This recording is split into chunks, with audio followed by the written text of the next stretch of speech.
countryside is burning up. It is official now. It is the worst drought in a quarter century. This storm is so big, so vast, 60 million Americans will feel its power.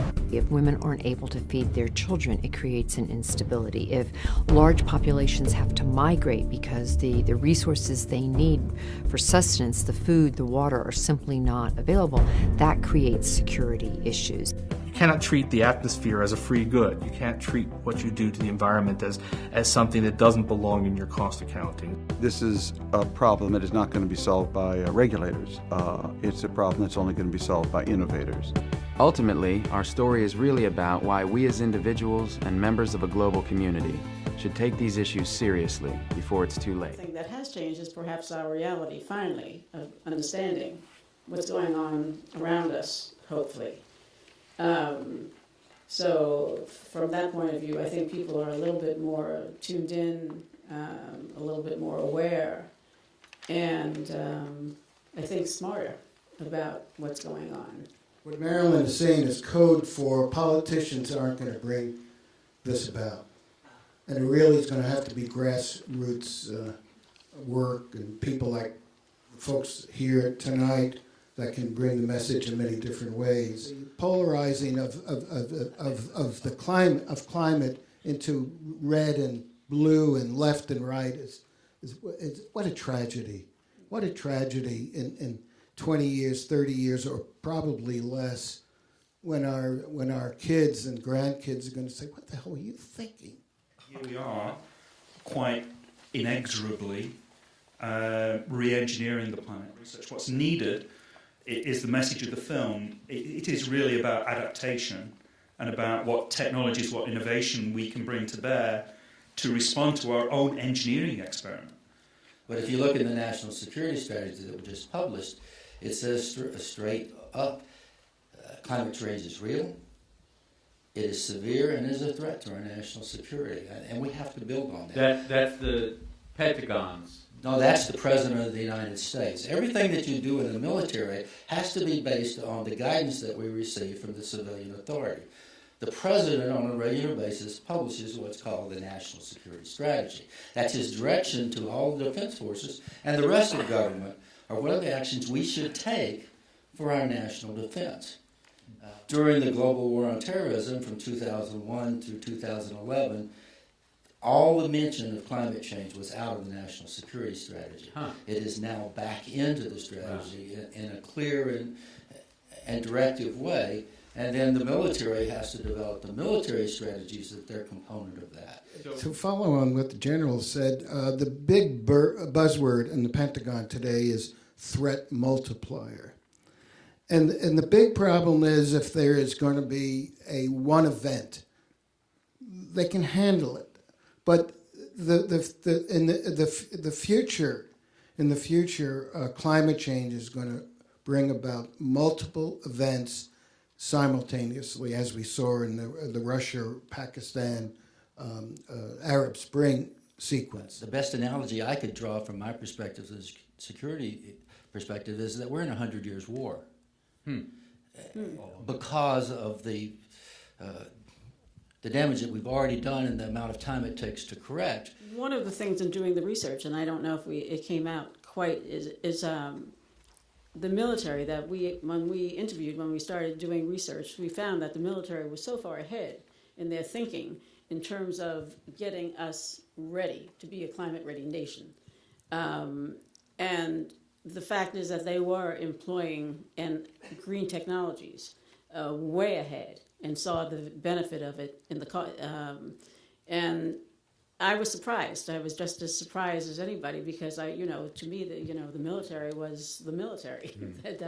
They were about big guns, big. Yeah, right. Knuckle planes. tracks. Yeah. I was wondering right, what you exactly. were mining yeah. there. Thank you. Yeah.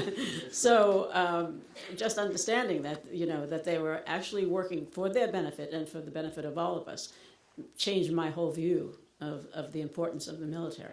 Other than yourselves, who were all terrific characters to be incorporated into scripts, can you tell us, and this is a jump ball for anyone, about someone you have met along the way who you found really amazing. Chris? I can give you a group. I'm a member of what's called the Global Military Advisory Council on Climate Change. They're retired senior officers from all over the world. Bangladesh, former chief of staff of the army, from Pakistan, from India, from Guyana, from Nepal. They have one common thread. It is that they believe that climate change is a secure threat to their security, to their national security. And we heard the story of Bangladesh being told.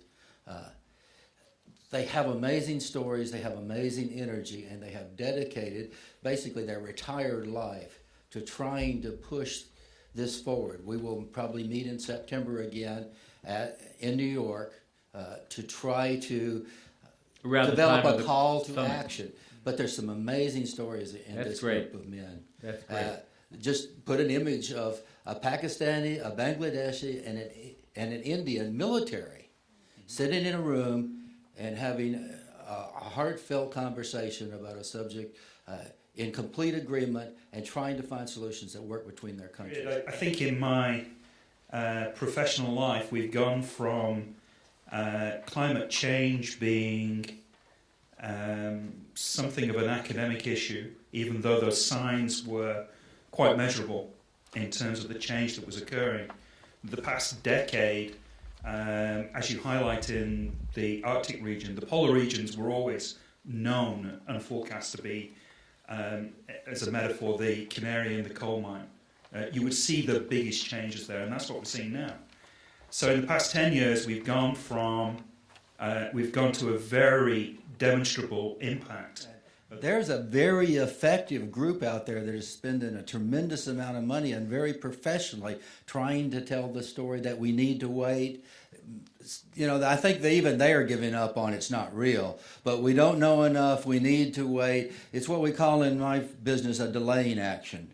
They're not expecting to win, but they're going to make it go as slow and financed by the fossil fuel industry. Yes, financed very, very well. So it's not just that. People are hearing that message more than they're being able to see this. I was reminded by a recent New York Times story about this. There's a saying, what did future generations ever do for us? I think that argument really belongs to us, though. I think when you get to the heart, everybody that we would want to talk to believes that that's a value for them. They care about what happens to their kids, what kind of future they're going to have. And if you can win that argument, I think you're going to make a dramatic effect in trying to accomplish the goals we have, which is to get the message out in a clear and understandable way, not with a bunch of the science stuff, but in terms and creating storytelling and visions. And I think that's a great way to do it. What have they done?